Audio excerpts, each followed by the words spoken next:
I too am humbled to be amongst such a great crowd of people. It is, we cook. We all start out as cooks, and we just cook. And I've had a great career and a great journey, but ultimately it is humbling to be surrounded by a lot of other people for whom cooking has become an equally enormous part of their life and such a pleasure, and to hear other people's takes on it. I looked at the title. One of the problems with these things, you get asked months in advance what you're going to talk about. You spew something out between lunch service and dinner service without really thinking about it, and then you've got to deal with it when it comes. And I came up with this slightly camp title of In Pursuit of Pleasure, What It Takes to Achieve Sustained Success in the Competitive World We Work In. And it makes me sound far more kind of corporate than intended. There is, in the big wide world, a whole lot of pleasure to be had. And for me, a significant amount of that pleasure has been through the eating that I've done in my years. To be here at Food on the Edge, where the title of the symposium, yes, we're on the edge of Europe, yes, we're on the edge of an island, but I kind of got a funny feeling that there should be, and there certainly has been and will be, a lot of discussion about the edgier aspects of cooking, which has led me to feel, as a sort of a dinosaur of French cooking, why am I here at all, in a way, and what is the relevance of what I might have to say and anything that the Square can contribute into the kind of the cutting edge of gastronomy and the future of food. As a chef, and actually as a person, I'm not particularly inquisitive. I don't think I'm particularly progressive, analytical, philosophical, strategic. At the end of the day, I think I am pretty old school, and I'm comfortable with that. And with the massive, massive, massive change that's happened in cooking since I started out, it is inevitable, as JP just alluded to, that I've had significant periods and many bouts of insecurity and anxiety about my style of cooking, where I think it should be going, where I think other people think my cooking should be going, about how to keep the Square relevant in 2016 when I had a job at keeping the thing relevant back in 1991. But one of the things that I'm absolutely sure of is that on my journey as a chef and as a consumer, as an eater, that I have developed hugely profound beliefs in food. Just very briefly, my journey: born in South Africa, grew up in London, very straightforward kind of upbringing. Nothing particularly profound in my early food memories. Went to school, went to university, had to start cooking to eat. That's where life changed. I knew pretty much in an instant that this cooking thing, which I'd done none of prior to university, was, at the risk of sounding a bit flowery, the reason why I'd been put on the planet. I absolutely knew in a moment that was what I wanted to do.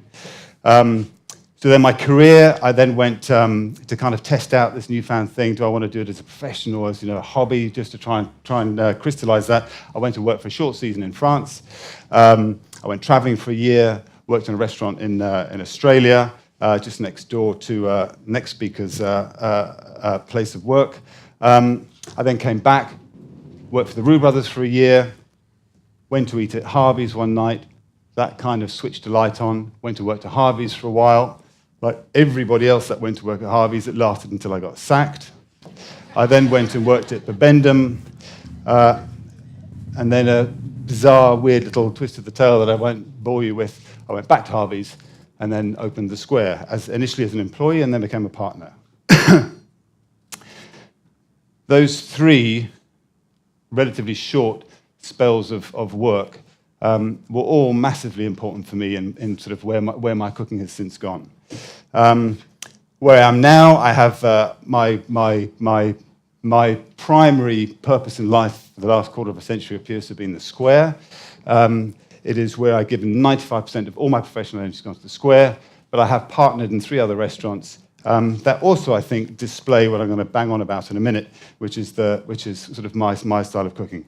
I'm a partner of the Ledbury, which is now clearly entirely Brett's beast, a restaurant called Kitchen W8 in West London, and then further west, a little restaurant called Sonny's Kitchen. As an eater, personally, my journey as a consumer, it's probably fair to say once upon a time, all I wanted to cook and all I wanted to eat, really, as a young chef, was fancy food. I couldn't help but buy a rabbit and strip it apart and bone it and roll it and tie it and ravioli it and bake it and do everything I possibly could with it and put it 25 different things on a plate and feed it to my poor wife. That's what worked for me then. All these years down the line, having done an awful lot of that kind of thing, the truth is, where I am both professionally, struggling a bit, but certainly personally, is that simplicity has become the focus of what I like to eat. I have to say, I thought Nico's, his pasta dish was absolutely what I'm now going to talk about. How is the Square, going back to the title, how is the Square sort of still there? Well, at the end of the day, the fact that we are still there means that we, in some way, shape, or form, we have been successful. It's never been cool. It's certainly not cheap. The food has never been cutting edge or really of the moment. It's certainly not because of me that people come to the Square. The Square has always been a restaurant in its own right.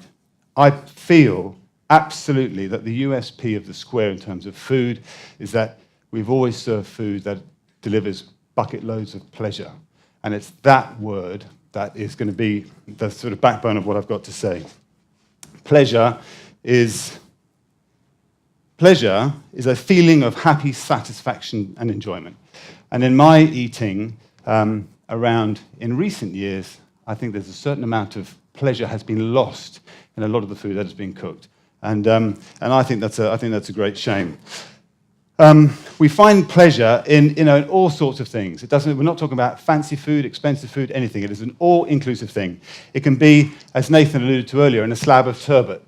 Turbot is a magnificent thing. What is it about a piece of turbot that is so special? Yes, it's its purity of flavor. Yes, it's the look of the fish in its raw state. It's its texture, the way it yields in your mouth, the purity of it, the whiteness of it, its texture, its versatility. It is a special thing to eat. The next thing, a donut. What makes a donut so special? A donut delivers pleasure in spades because of its yeastiness, it's the way it yields as you bite into it, the sugariness, the indulgence of it, the jam in the middle. It just is, it gives pleasure.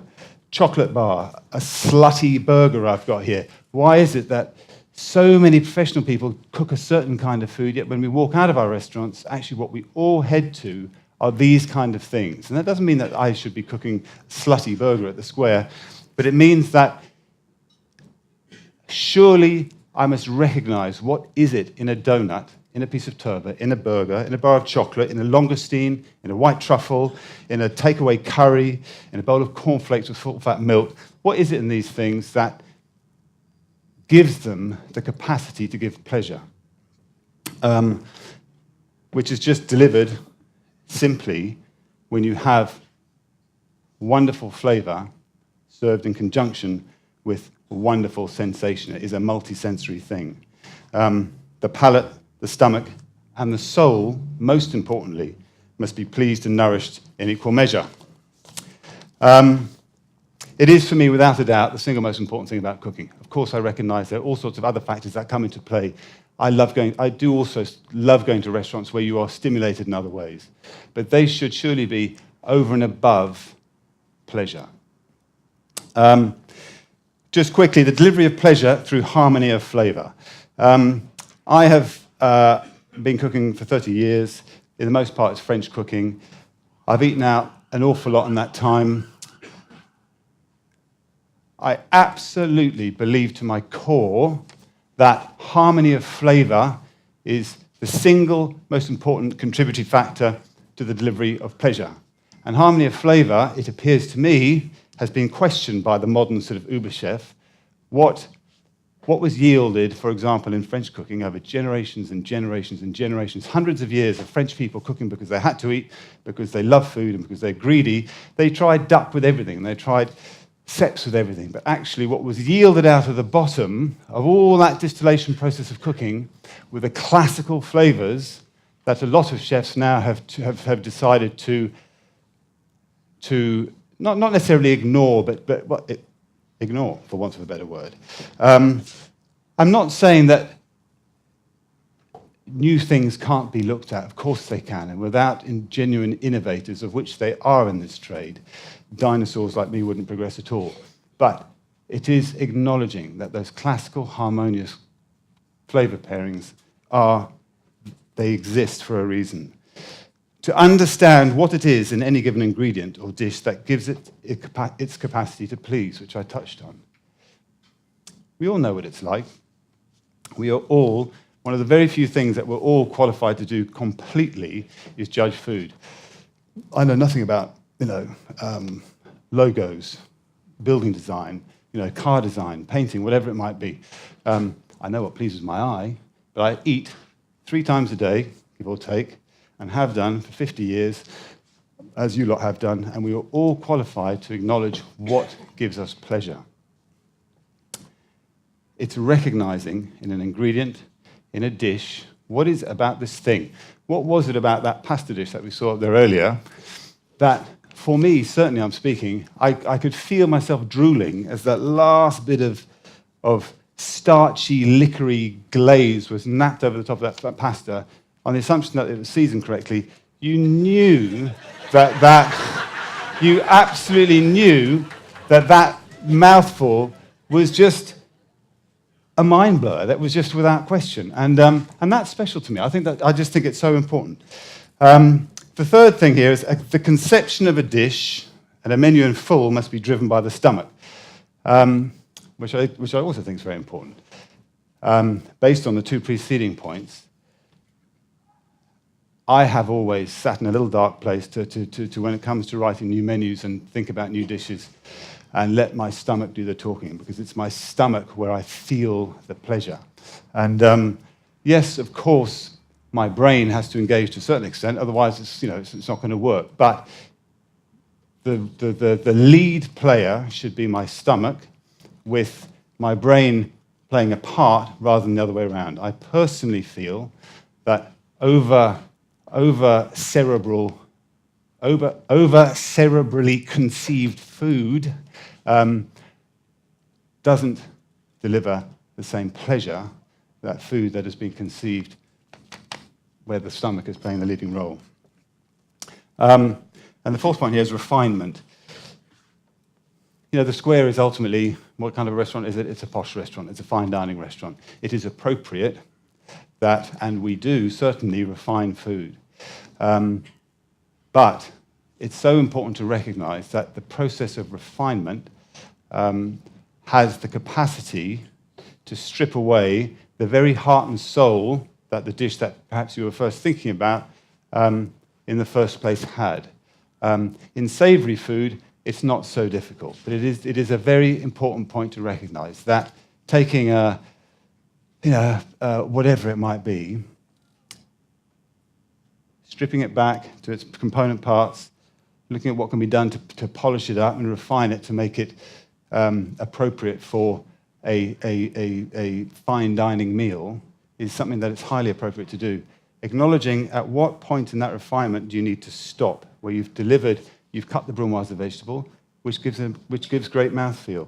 You've taken the flour out of the sauce, you've done this, you've done that, and you've produced a plate of food that now has elegance and finesse, but it still has the food soul that it needed to have to make it a great dish in the first place. Once you go past that line, it's game over. Much harder with sweet food. I know what we all like. We all like apple crumble. We all like steamed sponge with syrup. We all like the same kind of things. They're very hard in pastry. I think it's particularly hard in pastry to take those kind of heartwarming, soul-nourishing dishes that we all love to eat and refine them without stripping away their reason to be in the first place. There are perhaps, at the Square, 5 dishes that we've perhaps got 5 signature dishes-ish. Not a great hit rate for one every 5 years, but they are nonetheless dishes that I think are very much the Square. We have 2 shellfish starters, a lasagna of crab with a cappuccino of shellfish and a champagne foam. We have a langoustine dish, which, unfortunately, they're both very kind of Luke's, which is a bit un-PC given the context of this symposium. But the point is, those 2 dishes, between them, have probably drawn more compliment than the rest of the dishes we've ever done put together. Marco said to me once, if you come up with one perfect dish in your career, you've had a great career. And I would perhaps go as far as saying there is only one perfect dish that's come out of the Square, and it's a langoustine dish. And it is because, on the one hand, it's comfort food. It's a slutty, sort of easygoing, could sit in front of the TV with a fork and just wolf down these langoustines and truffle butter because it is comforting. But it is also supremely elegant and grand and posh and all the rest of it. But the reason it's such a successful dish is not because it's grand and posh. It's because it's the other side of the equation that's so important. I won't. We have a great foie gras dish, a great lamb dish, and a cheesecake as a dessert. But they all work. Why I like them all, why I've taken them as signature dishes, is that they have that one common factor. The next little thing here, it says responsible pleasure. I think a lot of people have touched on this already. It's no surprise, really, that the things that us humans have trashed most and have taken the biggest hit in terms of ingredients are, in fact, the things that innately give tons of pleasure. We appear to have been quite clever on that front. It is turbot that's struggling, not Gurnard. And whilst Gurnard can deliver bucket loads of pleasure, it just needs a little bit more attention. Great food has to have something spent on it. It's either got to have time, just generally speaking, or money. And it's very easy to buy a slab of turbot and put it in a pan and shove it on a plate with a wedge of lemon, and that's a special thing. Not quite so easy with a piece of Gurnard. We have an obligation. Now, we've heard lots of stuff being said today. It is now surely taken for granted that we have an obligation to cook responsibly, to buy responsibly, to look at the provenance of what we buy, to make sure that the husbandry of the livestock was appropriate. Seasonality and provenance were, we'd hear them every day of the week these days in conversation, not so much once upon a time. Seasonality just is the biggest no-brainer of them all. It stops you from overindulging in any one thing for too long a period of time. It ensures that we appreciate the things that come passing through on our calendar. It means we buy them when they're most abundant, when they are at their best, when they're at their closest to us, and when they're at their cheapest. The coolest thing of all about seasonality for me, and in terms of trying to deliver pleasure, is that I don't think it's coincidence that nature seems to produce wild salmon and watercress at the same time. It produces grouse and elderberries at the same time. That is, from a chef's point of view, who's got creative burnout all these years down the line, the greatest gift of all from nature is that you don't even have to think about these pairings if you stick to the seasons, because nature seems to produce all these ingredients that have a natural affinity for each other at the same time. Pleasure. It's a super, super important thing for me, I have to say. And I'm not going to bang on about ethics, but if just to finish on, I think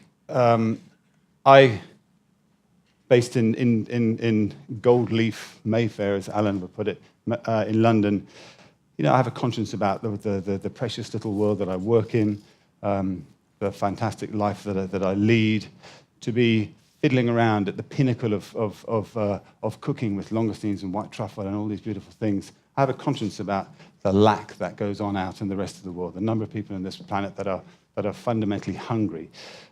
I spend a huge amount of time thinking about what I'm going to eat next and when I'm going to eat next. There's an awful lot of people who don't know if they're going to eat next. And surely, if we live, as we kind of all do, in that luxurious world where we do have the option of what and when, we should at least make the core of what we eat pleasurable. Thank you.